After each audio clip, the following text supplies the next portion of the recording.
আসসালামু আলাইকুম। আজ আমি বানিয়ে দেখাবো সিঙ্গারা, একদম দোকানের মতো।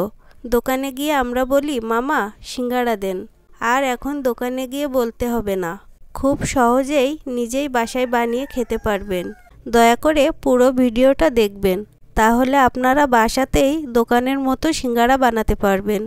আশা করি এই রেসিপিটি আপনাদের ভালো লাগবে।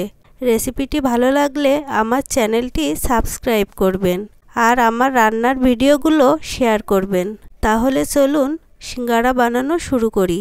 প্রথমে 2 কাপ ময়দা নিয়ে নিচ্ছি, তার সাথে আধা চা চামচ লবণ দিয়ে দিলাম। আর আমি ডালডা দিচ্ছি 2 টেবিল চামচ। ডালডার পরিবর্তে 3 টেবিল চামচ সয়াবিন তেলও দেওয়া যাবে।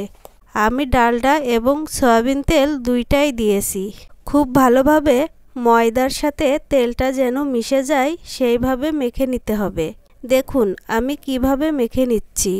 মেশানো কিন্তু হয়ে গিয়েছে। হাতে মুঠ করে ধরলে বোঝা যাবে। যখন মুঠ হবে তখনই মনে করতে হবে এটা মেশানো হয়ে গিয়েছে। অবশ্যই ডোটা তৈরি করার সময় খেয়াল রাখতে হবে। অল্প অল্প পানি দিয়ে ডোটা তৈরি করতে হবে, কারণ সিঙ্গারার ডোটা বেশ শক্ত হয়। খুবই সাবধানে একটু একটু করে পানি দিতে হবে। ডোটা মাখানো প্রায় হয়ে গেছে। দেখুন ডোটা কতটা শক্ত হয়েছে। ডোটা তৈরি করা হয়ে গেছে। এখন ডোটা আমি আধা ঘন্টার জন্য ঢেকে রাখব। অবশ্যই আধা ঘন্টা ঢেকে রাখতে হবে। আধা ঘন্টা পর ডো একটু নরম হয়ে আসবে। এখানে আমি 3টা আলু ছোট ছোট করে কেটে ধুয়ে নিয়েছি। এবার আলুটা পানি দিয়ে আধা সিদ্ধ করে নিব। একটা কড়াইতে 2 টেবিল চামচ তেল দিব। তেলটা একটু গরম হলে 5 ফোড়ন, তার সাথে পেঁয়াজ কুচি দিয়ে দিয়েছি। একটা শুকনা মরিচ কুচি করে দিলাম। পেঁয়াজটা একটু নরম হলে আদা বাটা আর রসুন বাটা দিয়ে দিব। মশলাটা যেন পুড়ে না যায় একটু পানি দিয়ে দিচ্ছি। তারপর দিচ্ছি মরিচের গুঁড়া, আধা চা চামচ জিরার গুঁড়া। ভালোভাবে মিশিয়ে নিচ্ছি।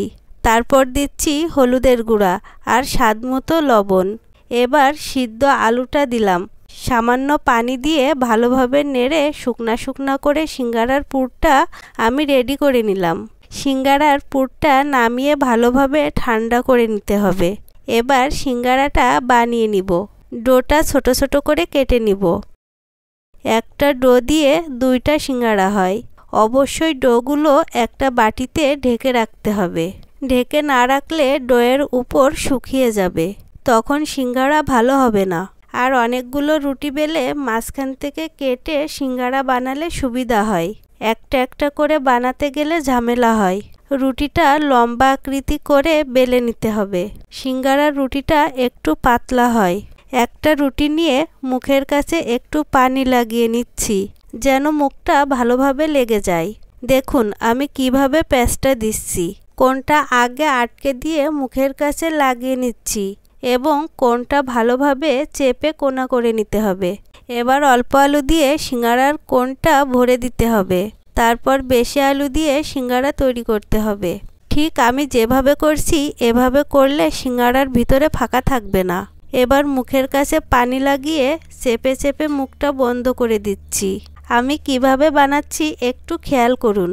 এটা বলে বোঝানো সম্ভব না, খেয়াল করে দেখতে হবে। দেখুন হয়ে গেল আমার সিঙ্গারা বানানো। আমি আপনাদের আরও একটা বানিয়ে দেখাচ্ছি। দেখুন একদম দোকানের মতো হয়েছে সিঙ্গারার প্যাঁচটা। দেখুন আমি সবগুলো সিঙ্গারা বানিয়ে নিয়েছি। এবার একটা কড়াইতে পরিমাণ মতো তেল দিয়েছি। তেলটা গরম হয়ে গিয়েছে। এবার সিঙ্গারাগুলো ছেড়ে দিব। তেলটা খুব বেশি গরম করা যাবে না, তাহলে সিঙ্গারার গায়ে ফোসকা পড়বে। চুলার আঁচ লো হিটে রেখে সিঙ্গারাগুলো সময় নিয়ে ভেজে নিতে হবে। সিঙ্গারা ডুবো তেলে ভাজতে হয়। সুন্দর কালার আসলে সিঙ্গারাগুলো উঠাতে হবে। দেখুন আমার সিঙ্গারা কিন্তু দেখতে অনেক সুন্দর হয়েছে, খেতেও মাশাআল্লাহ অনেক মজা ছিল। আজকের ভিডিওটি এখানেই শেষ করছি। তো বন্ধুরা আশা করছি এই ভিডিওটি আপনাদের কাছে ভালো লেগেছে। ভালো লাগলে কমেন্ট করে জানাবেন আর আমার চ্যানেলটি সাবস্ক্রাইব করে উৎসাহিত করবেন। আল্লাহ হাফেজ।